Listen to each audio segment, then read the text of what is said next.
तूने पाया क्या हमारा दिल तोड़ के, चले आते थे बुलाने पे ही दौड़ के, चले आते थे बुलाने पे ही दौड़ के।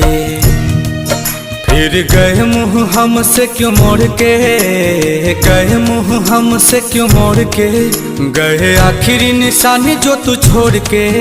अब सोता हूँ दुपट्टा तेरा ओढ़ के, जुदाई तेरी जान ले गई, जुदाई तेरी जान ले गई।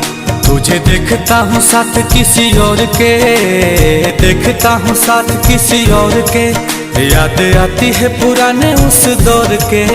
अब सोता हूँ दुपट्टा तेरा ओढ़ के, जुदाई तेरी जान ले गई, जुदाई तेरी जान ले गई। जब देखता हूँ साथ किसी और के।